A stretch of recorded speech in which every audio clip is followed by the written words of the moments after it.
미래의 셋이 많이 들어가 있어요. 참여를 해요. 네. 그래서 그 당시 받았던 밸류에이션보다 상장까지 감안을 하면 10배 이상의 지분 차익을 남긴 걸로 지금 기대가 되는데 이야, 투자는 이렇게 해야 돼요. 그렇죠. 정말 투자는 이렇게 해야 되죠. 네. 우리가 오늘은 사실 스페이스X의 기업 가치가 어떻게 매겨지는지에 대해서 얘기를 해보는 시간인데 그렇게 하기 위해서는 이게 빠질 수가 없어요. 네. 스타링크죠. 음. 지난번에 언급을 살짝 하기는 했었습니다. 그리고 지금 현재 스페이스X가 원활하게 캐시플로우가 원활하게 되고 있는 거는 바로 이 스타링크 때문이긴 하거든요. 어때요? 전 세계적으로 이용자들이 어느 정도 수준이 되고 있나요? 우리나라 분들은 잘 공감이 안 되실 수 있는데 네. 전 세계로 놓고 보면 여전히 통신의 음영 지역이 많아요. 엄청나게 많죠. 그리고 음영 지역뿐만 아니라 취약 지역은 더 많습니다. 그런 지역들 같은 경우에는 통신 퀄리티가 너무 떨어지다 보니까 이 스타링크를 쓰는 니즈가 많아지는데 스타링크는 엄청나게 속도가 퀄리티가 많이 좋아졌어요. 그렇죠. 그래서 우리가 지금 우리나라에서 비교를 해도 퀄리티가 맞먹을 정도로 스타링크의 퀄리티가 올라왔습니다. 우리나라에는 물론 서비스가 된 지 얼마 안 돼서 아직까지 실사용 후기는 많지 않을 거예요. 네네. 장비를 이제 수신하는 데까지 좀 시간이 걸리기 때문에.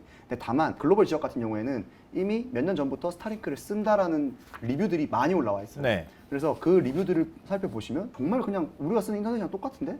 라고 체감하실 정도로 스타링크 퀄리티는 많이 올라왔습니다. 제가 알기로는 거의 만기 이상 네. 올라가기는 한 걸로 알고 있는데 스타링크 지금 위성이 얼마나 올라갔죠? 이게 저도 숫자를 명확하게는 기억하지 않았는 게 네. 일주일에 2번씩 발사를 하니까 실시간으로 증가하더라고요. 로켓 발사가 되면은 알림을 해주는 그 앱이 있어요. 근데 일주일에 두세 번은 올라가는 것 같아요. 2번에서 3번 정도. 네.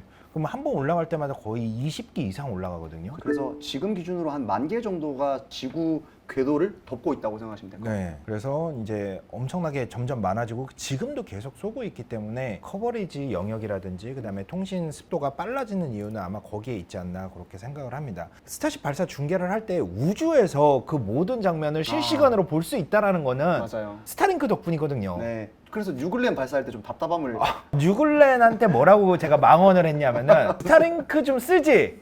라고 얘기를 했어요. 걔네도 있거든요. 걔네도 있는데 있으면 자기네 걸 쓰든지. 답답한 거예요. 근데 이게 그게 정상이에요, 원래는. 맞아요. 그게 정상인데 이 스페이스X가 스타링크로 중계를 그렇게 올려놔 버리니까 근데 이게 스타링크의 무서운 점이에요. 그렇죠. 이게 무서운 점이에요. 근데 이게 뭔지 아세요? 처음부터 없을 때는 별로 소중함을 모르는데 이게 한번 중계를 보다가 안 보니까 네. 답답함이 너무 큰 거예요. 전 죽는 줄 알았어요, 뉴글랜 발사할 때. 저는 국내에서도 스타링크가 들어왔을 때 네. 많이들 질문 주시는 게 우리나라는 워낙 통신 잘 되어 있으니까 이거 쓰는 사람 별로 없지 않아? 실제로 B2C 일반인들은 쓸 일이 잘 없는데 제가 생각했을 때는 비행기 네. 아니면 배 배. 이런 쪽은 스타링크가 들어가면 통신 퀄리티가 완전 달라지거든요. 그럼요. 그러면 이게 없는 항공사들은 경쟁력이 매우 떨어질 거예요. 그래서 저는 아마 조만간 몇 년 안에는 대부분의 항공사들이 저궤도 위성통신 사업을 웬만하면 다 깔려 있을 거라 생각하고 아마 몇 년 뒤부터는 당연하게 비행기를 타면 인터넷을 쓸 수 있고 몇십 년 뒤면 그때 태어날 아이들은 비행기에서 왜 인터넷을 못해? 얼마 전에 다이하드 1을 우연히 본 적이 있었거든요. 공항에서 담배를 피면서 나오는 장면이 나와요. 옛날에 그랬다니까요. 그렇죠. 근데 지금은 상상도 할 수 없는 일이잖아요. 상상할 수 없죠. 그런 일들이 이제 벌어지는 거죠. 그 이제 후대 네. 친구들한테는. 그래서 아마 그런 격세지감도 곧 다가올 순간이 아닌가 생각하고 있습니다. 맞습니다. 그래서 이제 스타링크가 얼마나 잘 작동하는지 그리고 이게 왜 필요한지 이 능력을 이미 보여줬잖아요, 전 네. 세계. 그러다 보니까 뭐 유럽이라든지 중국이라든지 이렇게 위성 인터넷을 하겠다라고 뛰어들고 있습니다. 이 뛰어드는 업체들의 수요가 어떨 거라고 보세요? 먼저 스페이스X의 강점을 또 설명을 드려야 되는 게 결국 저궤도 위성통신의 핵심은 많이 발사할 수 있느냐예요. 그렇죠. 그 능력을 갖췄느냐 안 갖췄느냐가 중요해요. 애널리스트 맞아요. 정확하게 봤어요. 감사합니다. 네. 그래서 그 헤리티지가 있는 기업들은 저는 메리트가 크다고 봐요. 이게 무슨 말이냐면은 내가 아무리 위성을 많이 만들어도 이게 우주에 올라가는 다른 문제거든요. 맞습니다. 그리고 이걸 또 유지 보수하는 문제도 그러니까 계속 쏴줘야 되는 문제도 맞아요. 있기 때문에 결국 그런 측면에서 봤을 때 살아남는 업체들은 국가 단위거나 스페이스X처럼 로켓이 있거나 아니면 블루 오리진처럼 든든한 아군이 있는 경우에는 이제 이런 부분들이 좀 많은 이점이 되지 않을까. 그래서 이제 사실 블루 오리진도 쏘고 있죠. 테라웨이브. 네. 테라웨이브 같은 경우에는 스타링크와는 어떻게 조금 뭐 비슷하다 아니면 다르다 볼 수 있을까요? 우선 사업적 방향성이 아직 발표된 지가 얼마 안 됐기 때문에 맞아요. 많이 나온 건 아닌데 차이점은 많이 발사가 안 됐습니다.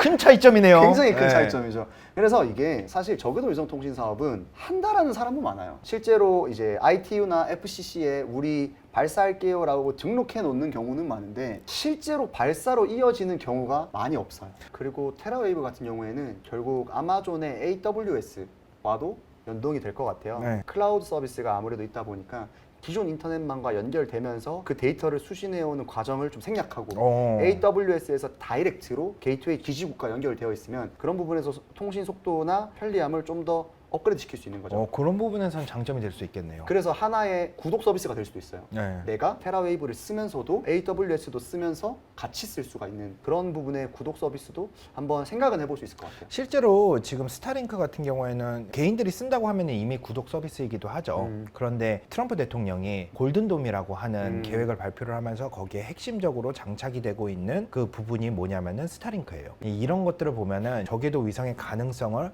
얼마만큼 끌어올릴 수 있는지를 잘 보여주는 게 아닌가라고 생각을 합니다. 글로벌에서 저궤도 위성 인터넷 사업을 하는 또 다른 유력한 회사들이 조금 있나요? 뭐 미국 말고도? 미국 말고는 유럽 같은 데서는 유텔셋이라고 하는 기업이 있습니다. 들어본 것 같은데 저는 정확하게는 모르겠네요. 이렇게 말하면 기억하실 수 있어요. 원앱. 원앱 같은 경우에는 원래는 영국 기업이었어요. 네. 이제 저궤도 위성 통신 사업을 하다가 이제 누구랑 합병을 하게 되면 그게 유텔셋이랑 합병을 하는 거예요. 유텔셋은 프랑스에 있는 정지궤도 위성 통신 사업자예요. 그런데 저궤도 위성 통신이 많이 떠오르면서 정지궤도 위성 통신 시장이 많이 죽어가고 죽었죠. 있었어요. 그래서 거기에 대한 해답으로 저궤도 위성 통신 사업을 영위하는 원앱과의 합병을 결정하게 됩니다. 원앱 입장에서는 왜 합병을 하게 됐냐면 저궤도 위성 통신 사업을 하고는 있지만 돈이 너무 많이 드는 거예요. 네. 캐시플로우가 안정적인 유텔셋과의 합병을 통해서 사업적 안정성을 좀 추구하자라고 해서 합병 법인이 됐고 유럽 내에 있는 기업들 중에서는 유의미한 기업은 유텔셋, 원앱 요 기업이 될 것 같습니다. 네. 저궤도 위성에서 가장 중요한 것들은 서비스 산업이다 네. 라고 말씀을 해주셨는데 네. 이 인터넷 사업이 아니더라도 다른 서비스들이 이제 작동을 할 수가 있잖아요. 뭐 어떤 것들이 있을까요? 우리 일상생활에서는 예를 들면 GPS 아니면 이미지도 있는데 이미지 같은 경우에도 다양한 방변으로 쓰이기도 해요. 네. 예를 들면 아까 말씀해 주신 골든돔 같은 경우에도 로켓 발사를 추적하는 게 있어요. 근데 그거 같은 경우에는 그냥 단순 이미지가 아니라 적외선 열을 통해서 로켓이 발사될 때 그 엄청난 열을 트래킹하는 그런 경우의 이미지도 있고 얼마 전에 스타쉽이 폭발을 한 사건이 있었어요. 맞아요. 네, 스테릭 테스트 하다가 그거를 적외선으로 폭발하는 장면을 측정을 해냈었어요. 맞아요. 위성이. 그런 영역도 있고 예를 들면 기상 관측도 있고 되게 다양한 영역에서 사실 서비스들은 많이 오고 가고 있습니다. 이런 서비스들은 수요가 우리가 잘 몰라서 그렇지 기업들 간에는 엄청나게 많은 수요들이 사실은 존재를 하고 있습니다. 이 서비스 산업은 그거를 목적으로 쏘지를 않았어도 그 이상으로 다양하게 사용하는 사람들이 점점 더 많이 생겨나기 시작했다. 이렇게 볼 수 있을 것 같아요. 스페이스X가 로켓으로도 돈을 어느 정도 벌고는 있지만 이제는 네. 가장 많이 매출을 올리는 것은 사실 스타링크란 말이에요. 스타링크죠. 왜 스타링크가 돈을 더 잘 벌 수 있는지를 조금 얘기를 해보면 좋을 것 같아요. 우선 스타링크는 이용자가 늘어날수록 비례해서 늘어나요. 그러니까 로켓 발사는 사실 무한정 늘리기는 한계가 있어요. 네. 아무래도 뭐 발사 역량이라든지 그 다음번 발사까지의 리퍼비시라고 하는 그 기간도 필요하고 네. 수요도 그만큼도 안 될 수가 있기 때문에 그런 부분은 좀 제한적인데 반면에 스타링크는 이미 충분한 양의 위성을 깔아놨기 때문에 내가 가입자를 할게요라고 하는 추가적인 인원에 대해서 수익이 계속해서 쌓이는 구조예요. 그래서 매출 성장할 수 있는 그런 가능성도 그렇고 매출이 성장했을 때 남는 이익률도 그렇고 상당히 이익률이 높은 사업입니다. 네, 사실 위성을 계속 지금도 약간 찍어내듯이 만들어내고 있거든요. 그럼에도 불구하고 그 위성을 만들어낼 때, 그다음에 발사할 때 드는 비용보다 그걸로 인해서 벌어들이는 수익이 지금 더 많아지고 있는 상태이기 때문에 스페이스X의 현금 흐름이 좋아지고 있다라고 보시면 될 것 같습니다. 그래서 스타링크가 지난해 연초 기준으로 450만 명 정도 가입자를 보유하고 있었는데 연말 기준으로 900만 명을 넘어섰어요. 거의 2배네요, 1년 만에. 1년에 2배가 늘어났죠. 이게 수익 구조가 어떻게 되냐면 900만 명 곱하기 월 요금 곱하기 12개월을 하는 게 연간 수익이 되는 거예요. 그렇죠. 그런데 구독 요금이 국가마다 조금씩 다르고 맞아요. 서비스마다 조금씩 달라요. 네. 개인적으로 이제 계산을 했을 때는 한 달에 월 한 120달러 정도로 보는 게 이제 맞는 것 같아요. 네. 그러면 이제 상당히 금액이 커지게 되는 거죠. 그렇죠. 그리고 추가적으로 여기 또 뭐도 있냐면 신규 가입자한테 안테나도 팔아요. 네. 안테나 매출도 상당히 꽤 많이 있습니다. 왜냐면 안테나를 사지 않으면은 어떻게 이용할 방법이 없거든요. 맞습니다. 더군다나 이제 뭐 B2B로 하는 경우에는 음. 안테나를 하나만 달 수도 없거든요. 네. 여러 개를 달아야 돼요. B2B 같은 경우에 안테나가 또 비쌉니다. 네, 이게 비싸기도 B2C용 같은 경우에는 한 대 우리나라 기준으로 55만 원인데 네. B2B는 한 2,000달러 정도가 되니까 맞아요. 한 300만 원? 네. 네. 그냥 2, 300짜리가 좀 여러 개가 달려야 되는 상황이다 보니까 그럴 수 있을 것 같습니다. 스페이스X에 이제 많은 분들이 관심을 가지고 계시지 않습니까? 관련해서 이제 스페이스X에 자재를 납품을 한다라든지 아니면은 거기에 관련된 투자를 한다라든지 이런 회사들까지 덩달아서 주식이 오르고 있어요. 많이 오르고 있죠. 네. 우리가 스페이스X에 당장 투자는 할 수가 없잖아요. 이제 이 투자하고 싶으신 분들이 간접적으로 투자할 수 있는 기업들이 어떤 부분이 있는지 조금 얘기해 주시면 좋을 것 같아요. 사실 요즘 제일 많이 물어보시는 게 저한테 이거죠? 미래에셋증권. 적어야겠다 이런 거. 제가 증권을 분석하는 애널리스트는 아니지만 네. 미래에셋증권이 왜 스페이스X와 연관으로 지금 오르고 있냐면 제가 아까 서두에서 말씀드렸던 내용 중에 스페이스X가 언젠가부터 펀딩을 안 받기 시작했다고 했어요. 네. 그 마지막 펀딩이 2023년 1월 펀딩입니다. 근데 거기에 미래에셋이 많이 들어가 있어요. 참여를 해요. 네. 그래서 그 당시 받았던 밸류에이션보다 지금 1조 달러 받은 밸류에이션을 계산하면 7배에서 8배 정도가 이익이 많이 났어요. 그런데 상장이 남아있잖아요. 네. 상장까지 감안을 하면 10배 이상의 지분 차익을 남긴 걸로 지금 기대가 되는데 제가 얼핏 기억하기로는 당시 기준으로 한 3천억에서 4천억 원 규모로 들어간 걸로 알고 있어요. 네. 이게 정확하진 않지만 어쨌든 그 정도니까 거의 10배 기준이라고 하면 3조에서 4조. 이야. 투자는 이렇게 해야 돼요. 그렇죠. 정말 투자는 이렇게 해야 되죠. 네. 그래서 진짜. 그러니까 관련주로 엮이는 것 중에 그런 류의 관련주도 있고요. 네. 두 번째로는 스페이스X에게 납품하는 네. 매출이 연동되는 관련주들도 있습니다.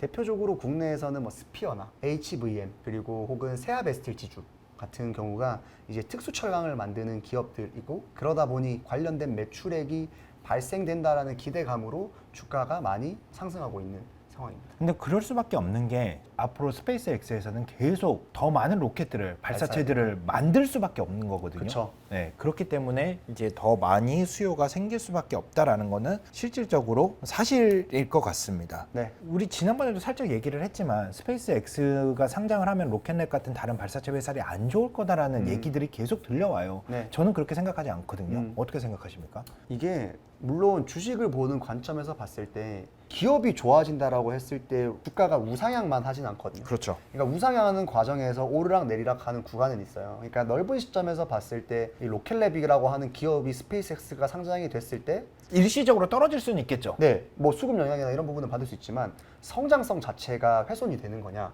사실 그건 아니거든요. 네. 그러니까 스페이스X가 이 모든 발사 시장을 종국에 갔을 때 독식할 수는 없어요. 물론 상당 부분 과점을 하고는 있지만 결국에는 다른 발사에 대한 수요도 늘어나고 시장 전체가 커지게 되면 로켓랩으로서의 어떤 사업 성장성도 굉장히 저는 좀 기대를 하고 있고 또 로켓랩은 발사 쪽뿐만 아니라 위성 제조 쪽으로도 최근에 많은 좋은 행보들을 보이고 있기 때문에 같이 보시면 좋을 것 같습니다. 네. 이렇게 해서 오늘 스페이스X가 IPO를 앞두고 어떤 식의 사업 구조를 가지고 있고 어떻게 돈을 벌고 있고 또 이 스페이스X와 관련된 기술들이라든지 또 아니면은 관련된 기업들은 어떤 기업들이 있는지 오늘 정의훈 애널리스트님하고 한번 알아봤는데요. 여러분들한테 조금 도움이 되는 정보들이 있었으면 좋기는 하겠어요. 그리고 사실 우주 산업은 저는 이제 시작이라고 생각을 하거든요. 네. 앞으로 더 성장 가능성이 있기 때문에 이런 이야기들을 종종 들려드리도록 할 테니까 네. 지속적인 관심 가져주시면 좋겠습니다. 여기서 마치도록 하겠습니다. 지금까지 안될과학 항성 유니투자증권의 정우윤 연구원이었습니다. 감사합니다. 감사합니다.